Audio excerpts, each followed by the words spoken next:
ကျွန်တော်မိတ်ဆွေခုနှစ်သားသမီးအားလုံးမင်္ဂလာခုနှစ်သားသမီးရဲ့နေ့စဉ်နဲ့မျှပေါ့နော်လိုအပ်တဲ့စီးပွားရေးကိစ္စကျန်းမာရေးကိစ္စငွေကြေးကိစ္စရေဒီယာလေးတွေကျွန်တော်အမြဲတမ်းတင်ပေးတယ်ကျွန်တော်ပြောပြပြီးတဲ့ရေဒီယာလေးတွေကလွယ်လွယ်ကူလေးများပါတယ်နော်လွယ်ကူပြီးတော့အကျိုးရှိသေးတယ်ထိရောက်စီတဲ့မြန်ဆန်စီတဲ့ရေဒီယာနှီးကောင်းလေးတွေပဲမျှပြီးတယ်အခုတစ်ခေါက်မှလည်းမိတ်ဆွေခုနှစ်သားသမီးမိတို့မိသားစုမှာကျန်းမာရေးတွေခက်ခဲဖြစ်တယ်စီးပွားရေးတွေမိသားစုရေးရတယ်လည်းတယောက်နဲ့တယောက်နော်မညီညွတ်တော့ဘူးတယောက်တစ်ပေါက်တွေဖြစ်လာတယ်နော်ကျန်းမာရေးလည်းညံ့တယ်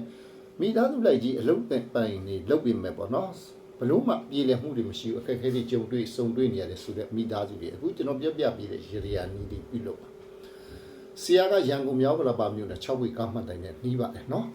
နေရလူတွေရောမြင်လွယ်ထင်လျောင်ပြောမှဆိုဆရာကအောင်မင်္ဂလာကားကြီးဝင်နေနေပါတယ်ဆရာပြည်တယ်ဟောကမနေ့9နာရီနေခင်းတနာရီပိတ်ရမရှိနေတိုင်းပြည်တယ်ဟောကဖွဲ့ဆရာဒီကိုယ်တိုင်ကိုကြက်လာခြင်းနဲ့မိတ်ဆွေဖုန်းလေးကြိုဆက်ပါနော်ဆရာဖုန်းနံပါတ်တရား9 1ခွန်6ခွန်45ဆရာဖုန်းနံပါတ်တရား9 1ခွန်6ခွန်45ဆရာဘီရင်ဟောကဇာတာစစ်ကညံပူဇော်ကကို2000ကျပ်ယူပါတယ်နော်ဆရာမိတ်ဆွေတွေတရားဝင်ကြီးညာနော်2000ကျပ်ဘီရင်ဟောကရှိပါတယ်အဲ့တော့ကျွန်တော်မိတ်ဆွေတွေပေါ့နော်မိသားစုရဲ့ကနောင်းကနေနေဖြစ်တဲ့ဒီလိုမငြင်းညွတ်တော့ကျမ်းမာရေးခက်ခဲတွေစသည်အဖြစ်ကြုံတွေ့ဆုံတွေ့နေရပြီဆိုရင်မိတ်ဆွေတို့အရက်မှာရှိတဲ့ညောင်ပင်ကြီးကြီးမှာသွားပြီးတော့ညောင်ထောက်ရမယ်ဖုန်းကြောင်းမုံတို့ဒါမှမဟုတ်ပေါ့အများပြည်ကသွားတဲ့လမ်းမှာပေါ့နော်ဂျိုင်းဝက်တွေရှိလို့လမ်းကိုမြေဖို့ပြရတယ်ဒီလိုကုလိုတွေပြုမယ်ဆိုရင်မိတ်ဆွေတို့မိသားစုမှာကန်စုကန်ညင်အညံ့အခိုက်တွေနော်ခက်ခဲနေတဲ့အရာတွေအားလုံးလွတ်မြောက်လာမယ်ကျမ်းမာရေးတွေကောင်းမွန်လာမယ်စီးပွားရေးတွေပြန်လဲပြီးတော့ဥမော်လာမိသားစုမညွညွတ်တဲ့ကိစ္စတွေညင်ညွတ်လာပြီးတော့မိသားစုတွေပြန်လဲပြီးတော့ကံကောင်းခြင်းမင်္ဂလာအဖျားဖျားဖြစ်စေပါလိမ့်မယ်ဒီရေရယာနီးလေးကဟိုးရှေ့အစင်ဆက်အသုံးပြုခဲ့တဲ့ရေဒီယာနီးလေးဆိုတော့မိတ်ဆွေတို့လိုက်တံပြုလုပ်ဖို့မခက်ခဲပါဘူးပေါ့နော်ဆရာကြီးကိုနော်မိတ်ဆွေခုနှစ်သားသမီးတွေက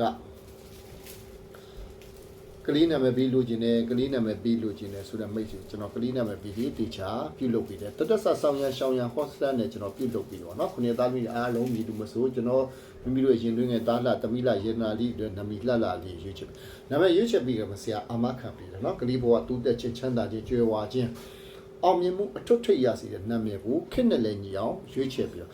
ဆရာပေးလိုက်တဲ့နာမည်ကြောင့်ခိုက်တယ်ညံ့တယ်ဘေးတင်ကိန်းနဲ့လုံးဝထိတယ်လို့ပြောတယ်ဆိုရင်ဆရာညံပူဇော်က10စပြန်ပြီးတော့အန်ရော့တယ်။ဘောတော့ဆရာကိုယ်တိုင်ညံပူဇော်ကယူပြီးတော့ပြုလုပ်ပေးတာဆရာဒီကလေးရဲ့ဇာတာဆန်းတယ်ပေါ့အတေချာတွက်ချက်စီစစ်ပြီးတော့နာမည်ပေးတာနာမည်ကခိုင်နဲ့ခိုင်မှာလှလဲလှမှာဘေးတင်ကိန်းနဲ့လည်းကောင်းမွန်မယ်ကလေးအတွက်ကြီးပွားချမ်းသာထိတ်ဆုံးရောက်စေတဲ့နာမည်ပဲ